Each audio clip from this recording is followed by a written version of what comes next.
Bismillahirrahmanirrahim. Assalamu alaikum. I hope all of you are doing well. In this lesson, inshallah, we're going to be analyzing a few themes within the short story Dr. Heidegger's experiment. And with that, we're going to be talking about a few symbols also and the role which those symbols play in the same short story. Okay, the first theme present in the short story, or I would say the key theme or the main theme of this short story is foolishness and whether a fool can ever change or not. It is often said that the age it brings wisdom, and essentially, Dr. Heidegger's experiment is to test this hypothesis whether it really, yani कि whether the age really brings wisdom or not. This is the experiment which he wanted to conduct in this short story. So, are the older people in this story actually better versions of the people they were in the youth?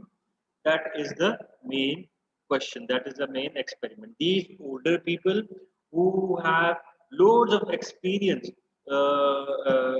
behind them, have they taken some help out of that experience and have they become a better human beings? And if they're going to get a second chance, would they try to become better? That's the basic question. That's the basic experiment being conducted over here. So Heidegger seems to have a feeling that fools at heart, they remain fools. Okay, now if they are fools at core, at heart, they will always be fools. Okay, and this is something which has been suggested in the story, suggested by the narrator. The guests at the dinner party, they have not learned from their years of experience, and as soon as they are uh, in limit, they get second chance once more by the fountain of youth. They engage in reckless behavior, while their friend, the doctor, he just simply observes the experiment. And his final comment in the short story, it seems to indicate that this is what he expected. Okay, now he actually had expected the same kind of behavior from his old friends because he already was of the opinion that a fool, if given a second chance, would again act in a foolish way, and that's the reason he conducted that experiment. As he states, he would not drink of the water. He would not drink from the water of the fountain of youth. Uh, uh, and accordingly, the fools have learned nothing and immediately want to set out for Florida in search of the fountain itself. Okay, so this action of this is itself suggesting that how fool they are.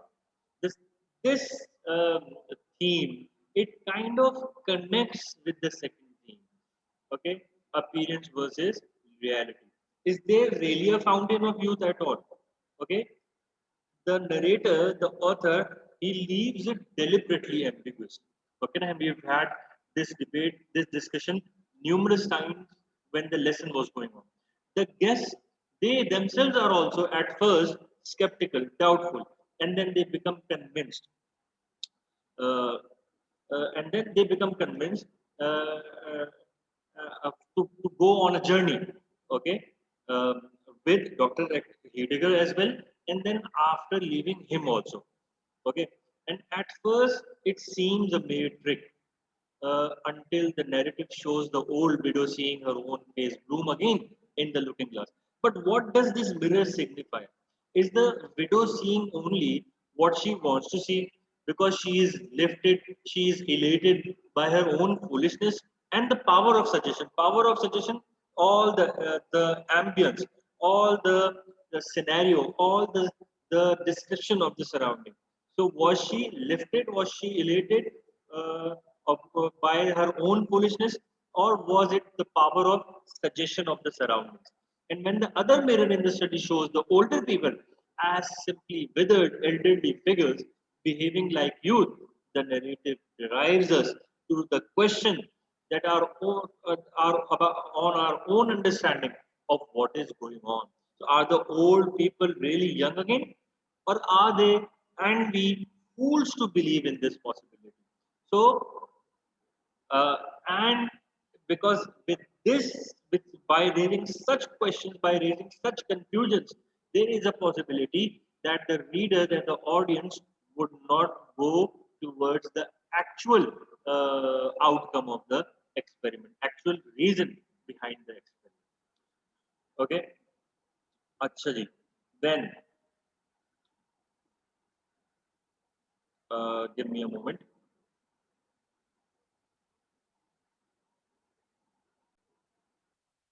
Now, the guests, they can be considered as allegorical. Okay, na?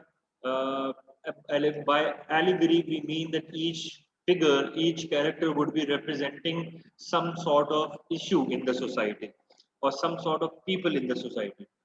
As the widow, she represents uh, a scandalous lady with flirtatious behavior.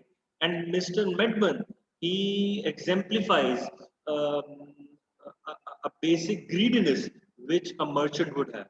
And then the colonel, uh, he embodies self-loving, self-indulgent. And he would only follow exactly what he wants. And his character embodies a lechery, self-indulgent lechery, okay, an excessive sexual desire, and at his own cost, and he would follow whatever he wants. He cannot resist his desires. And Mr. Gassium, he would be an epitome of any corrupt political leader or any corrupt politician. Uh, Before he gives them the potion that will restore the youth, Dr. Heidegger, who has no desire to be younger, he counsels them to remember the mistakes that had ruined their lives and to avoid falling into the same behaviors, but all for dismissing. And they kind of feel insulted that how can the doctor even think that they could be so careless about a second chance. But true to form, they all revert to youthful versions of themselves. The way they were in their youth, they again become the same type of characters. And they again repeat the thoughts and actions that compromise their reputations at the first time around in their first youth, in their first time. And they continue in accordance with their nature throughout the story, paying no attention to Dr. Heidegger's advice to behave with mature wisdom. And then the pressure elixir, yani कि the potion which was present in the vase, it spills and they lose their youth. Okay, but not the desire to seek the unattainable.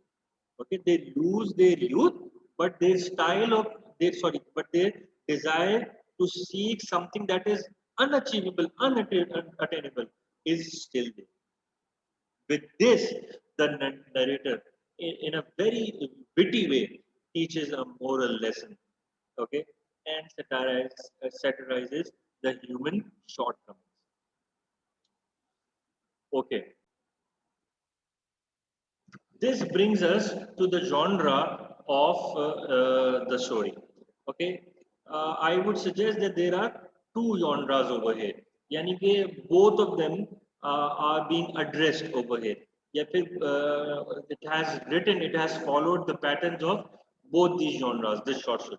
The first genre would be a parable. A parable is a simple story and it is used to illustrate a moral lesson. And we all know that this story has been written to give us, to give the audience, to teach the audience a moral lesson. Okay, so it is not I would say, anything amusing or anything alarming to see the moralistic lessons taught in Dr. Heidegger's experiment, because Heidegger's warning to his guests that they had better be careful in passing through the perils of youth, and his later insistence that he has learned a lesson from watching his guests is about as explicit as it gets. And very explicitly, he has suggested that there is a moral lesson behind this short story. So basically, the narrator, the author, condemns man as being foolish in his youth, and he posits that given a second chance, we would all make the same mistakes again. That's something which he's trying to prove. For the same reason, he conducted an experiment, and the result, the conclusion of the experiment was the same. The second one would be dark romanticism. Most of you must have already heard about romanticism, but what is dark romanticism? Uh, Dark romanticism is a genre that explores the darker and sinful side of man. Because romanticism is very much subjective to each human being. Romanticism talks about nature. Romanticism talks about human nature. Romanticism talks about human. Romanticism talks about how people perceive things. Okay, what is dark romanticism? It would explore the darker and sinful side of man, because romanticism, it explores the bright, the positive side of a human man. Therefore, dark romanticism would explore the darker and sinful side of the man. Think of it as a hybrid between romanticism and gothic fiction.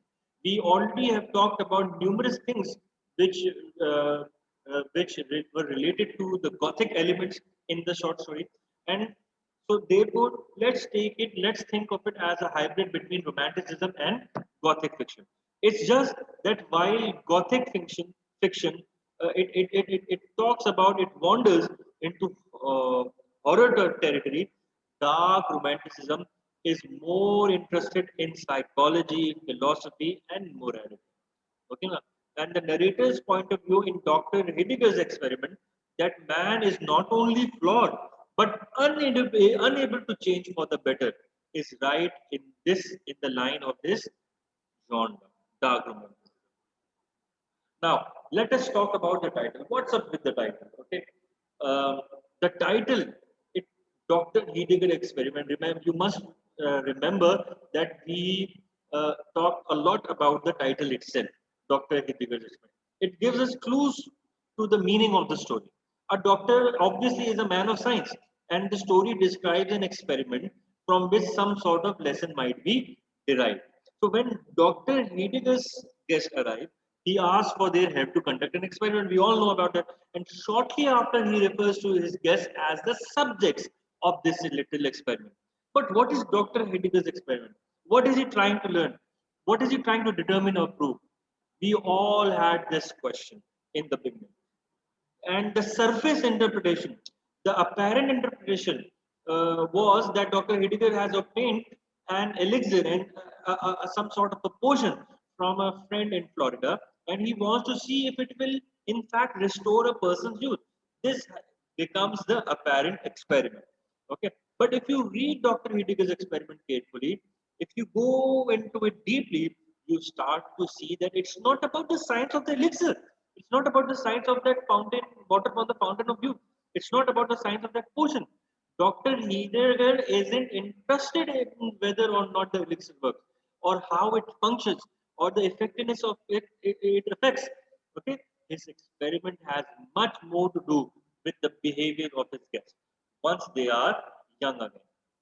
And one of the questions the reader has to decide in interpreting Dr. Heidegger's experiment is whether or not the elixir actually works, or whether the guests are drunk with wine, with alcohol, uh, and because of that alcohol consumption, it leads to their wishful thinking, and they have fooled themselves into believing that they are young. Okay, and numerous times we had this discussion in our lesson as well. But either way, however, the four guests behave as though they are young.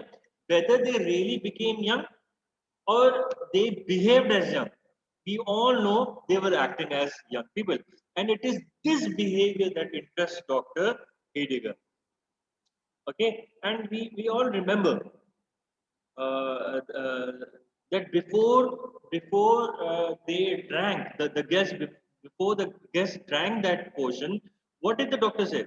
It would be well that with the experience of a lifetime to direct you, you should draw up a few general rules for your guidance in passing a second time through the perils of youth. Yani ki you must make use of all the experiences of your youth to, so that when you get a second chance to become young, what would you do? You would become a very good and positive example for the youngsters.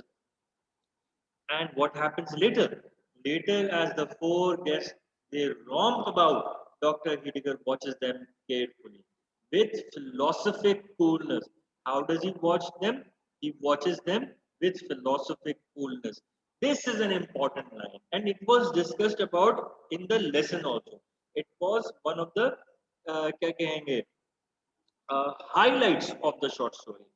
Okay, it was the one of the basic, or I would say the climax, the twist within the story. Okay, bhai, this wasn't a scientific experiment. Rather, he was looking at this happening, this behavior with philosophical coolness. Okay, so Heidegger's experiment isn't scientific; it's philosophic. He wants to see if given a second youth, his guests will make the same mistakes the second time around or not. The way we talked about the beginning, let us talk about the end also. In the end, we make the argument that Heidegger's experiment has nothing to do with the elixir and everything to do with the behavior of his guests once they transform or believe they have transformed into their younger selves.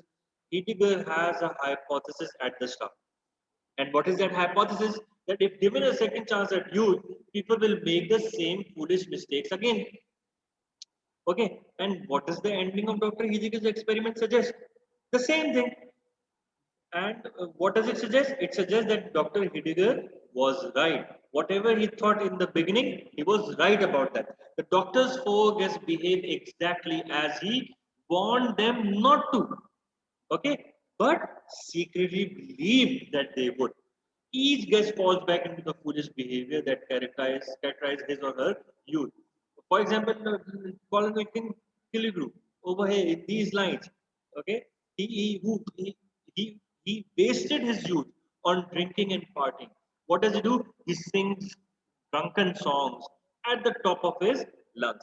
And then Mr. Medman, what does he do? He was the one who lost his money speculating, and now and can think at this time when he has gotten the second chance, he can think of nothing but dollars and cents. And the widow who ruined her reputation by being loose and vain, what does she do? She flaunts her good looks and encourages the men to flirt with her. And Mr. Gassion, what does he do? He was a politician. He is caught up in the political rhetoric of his younger days. To top it all off, the three men, what do? They fight. They fight over the widow exactly the same way they did when they were young. They all gathered round her. One caught both her hands. So they are fighting the same way they fought for this lady when they were younger. Okay, so Dr. Heidegger in the end says, "Lo, the water of youth is all lavished on the ground. Well, I bemoan it not, for it fountain gush at my very doorstep. I would not stoop to bathe my lips in it. No, though it's remembered for years instead of moments. Such is the lesson ye have taught me." So Dr. Heidegger's experiment being moralistic, it teaches us that man is a hopeless, sinful, foolish creature and probably always will be. This brings us to the setting of Dr. Heidegger's study. So now, as we know all about this story, we can talk about what the Dr. Heidegger study does for the story as a whole. For the most part, it sets the proper atmosphere. Everything that is true of Dr. Heidegger's experiment is actually true of Dr. Heidegger's study. It is full of creepy, potentially magical objects. It is full अपना क्या कहते हैं full of such superficial बोलो supernatural objects, and we are unsure about whether it's really supernatural or simply a case of well-crafted theatricality. Okay ना? So यानी कि is he creating a stage for these four guests to kind of hypnotize them, to kind of enforce some sort of a suggestion in their mind. So there is a dark and possibly sinister and evil bent to this whole thing. We can think about the skeletons and then the dead faces. And also, it's probably not a coincidence that as the evening's event become known, the sun sets, and there is a much bigger transformation in the setting which accompanies the transformation taking place inside the doctor's study. Okay, as it is mentioned over here, there in fact stood the four glasses brimful of the wonderful water, the delicate spray of which, as it effervesced from the surface, resembled the tremulous glitter of diamonds. It was now so nearly sunset that the chamber had grown duskier than ever. But a mild moon-like splendor gleamed from within the waves. The way you would have seen many pictures in movies, magicians, they are sitting right with a lit globe, okay, now a globe which is lit with light. The image over here is the same. Okay, let's come to the symbolism. Because all these things which were present in Dr. Heidegger's city, they were symbolic. Okay, they were symbolizing something. So let's talk about the elixir, the potion, the water from the fountain of the youth. The big question you find yourself asking as you read Dr. Heidegger's experiment is whether or not the elixir he gives his guest is actual water from the fountain of youth that turns his guest young again, or whether it's just an illusion, a trick that Heidegger has cooked up in order to prove his point.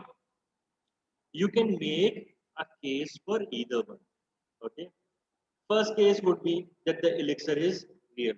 So there are enough mystical and spooky items detailed for us in the third paragraph to place the reader firmly in the realm of supernatural.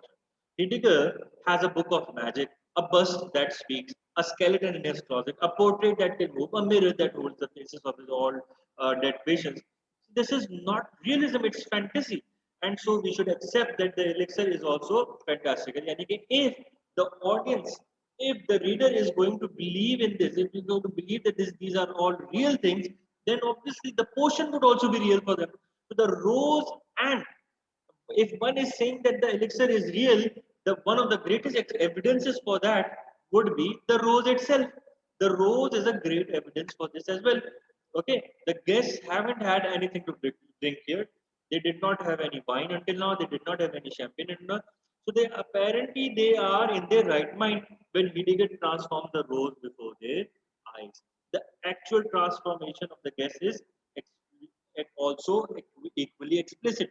The way the transformation of this rose is explicit, the uh, transformation within the human beings is also explicit. You remember when there was a sentence when it said their eyes grew clear and bright, and the dark shade, and the dark shade deepened among their silvery locks. So they had white hair, and they started to get darker. So this was an explicit evidence of the elixir being here. Okay, let's come to the second thing. Yeah, okay. Second side. Uh, First belief would be that the elixir is real. Okay, and the second would be that it's only an illusion. It's fake. Okay, क्या है? The narrator is careful to hint at the real nature of the elixir. It's not water from the fountain of youth.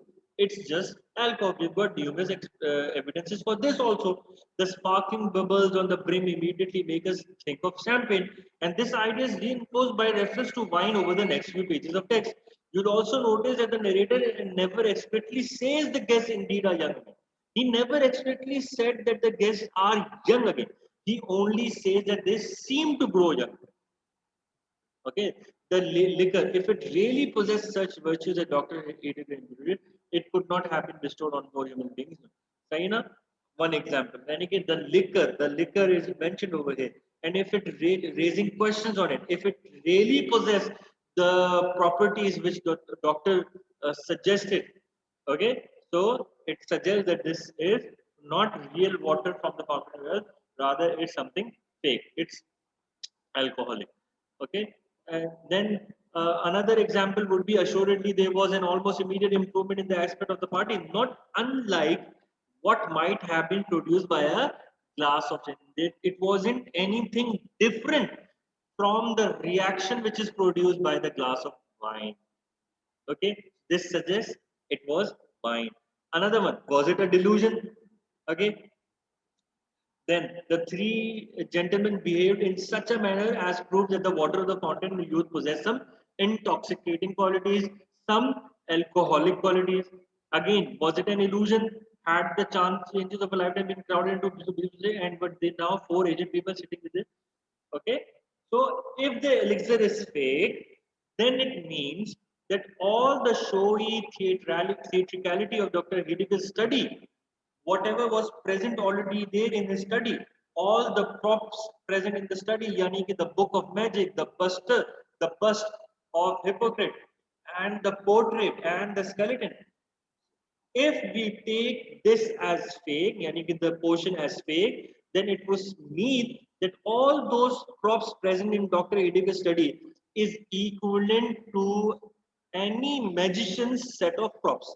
So Dr. Heidegger creates an atmosphere for the guests that lures them. Okay. But the last thing and the most important thing out of it, that it does not matter whether the elixir was real or fake, it does not matter. This is not the question at hand. The point of Dr. Heidegger's experiment is in science, is in superstition. Okay, and Mr. Narrator isn't interested in the physics of growing young again or the location of the fountain of youth. These aren't the things which matters him, or the details of how Dr. Heidegger managed to procure the liquid, or any other trivial matters. These aren't the things in question. These aren't the things which are important for the narrator. What is he interested in? He is interested in the moral philosophy. The heart of the story lies in two key passages spoken by Dr. Heidegger. क्या है? Before you drink, my respectable old friends, it would be well that with the experience of a lifetime to direct you, you should draw up a few general rules for your guidance.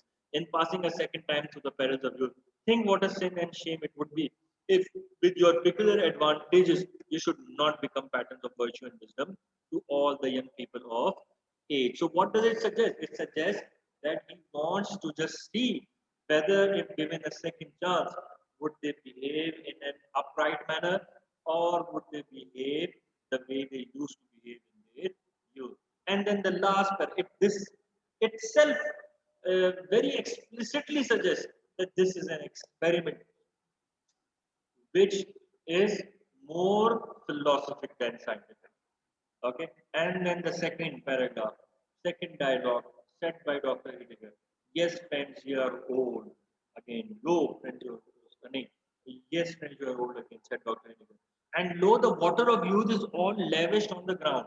Well, I bemoan it not, for it. If the fountain gush at my very doorstep, I would not stoop to bathe my lips in it. So, with these words, Dr. Heidegger's experiment, it proves a hypothesis. And what is that hypothesis? If man were allowed a second chance at youth, he will make the same mistakes again. This is the hypothesis. One could test this hypothesis by procuring water from the fountain of youth, or by pretending to have procured water from the fountain of youth. But the hypothesis is proven either way. It is ultimate. It ultimately does not matter whether or not the elixir is real. I hope you have understood this. Another symbol, the bust of Hippocrates. Over the central bookcase was a bronze. क्या लिखा हुआ है? Was a bronze bust of Hippocrates, with which, according to some authority, Dr. Heidegger was accustomed to hold consultation in all difficult cases of practice.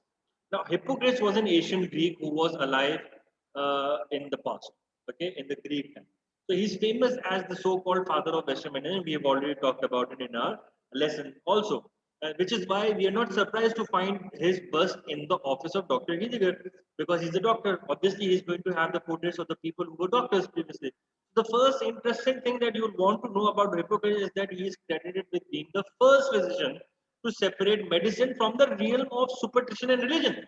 Because previously the people used to connect disease with superstition, they used to connect disease with religion, with sinful acts. Because in that time the other men would credit the gods with afflicting illness and pain. Hippocrates was the one to reject this notion. He kept the supernatural out of medicine. This is very interesting in the context of Dr. Heidegger's experiment. As you know by now that one of the big questions for the reader is whether or not the water in the vase is really magical stuff from the fountain of youth, or whether Dr. Heidegger is simply deceiving his guests. Hippocrates would reject the idea that the water has supernatural powers. Does Dr. Heidegger follow in the footsteps of his guide? This question gets more complicated when you realize that Dr. Heidegger consults with a bronze statue in times of difficulty. Now, it's a bit of contradiction. I would not say bit of contradiction, it's a huge contradiction to communicate in a mystical way with a doctor who rejected the supernatural. Yani कि you are communicating with the doctor, with the bust of the doctor in a very supernatural way. Which doctor? The doctor who himself rejected the very supernatural. Okay, very confusing, a huge contradiction. The second thing you should know about Hippocrates is that he is supposedly one of the first men to unite the two disciples of medicine and philosophy. ये बात तो बड़ी understandable है. Okay, because he is also conducting this scientific experiment with a philosophic eye. Okay, so in Dr. Heidegger's character analysis, we ask the question what kind of a doctor is Dr. Heidegger actually? Is he a scientist? Is he a medical doctor? Or is he a philosopher? Possibly he is a little bit of each, we conclude. Which makes it all the more fitting that he keeps a bust of Hippocrates on his bookshelf.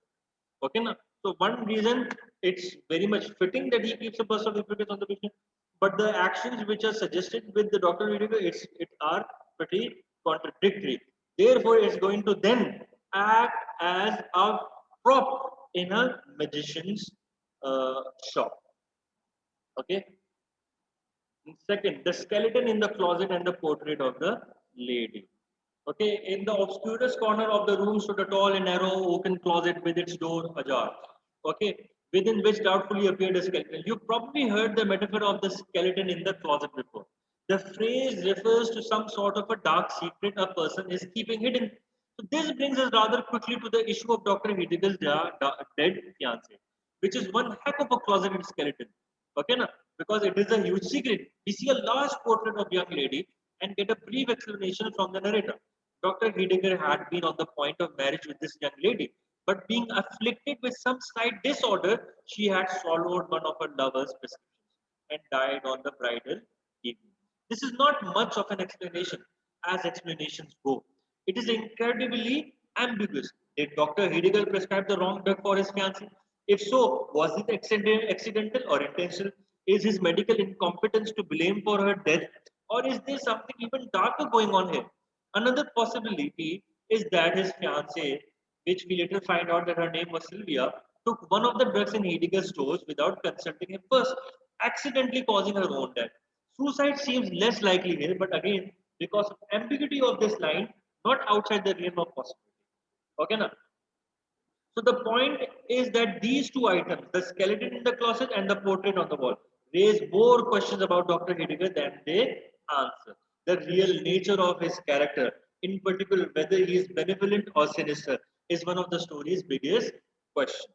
Is he a positive character or a negative character?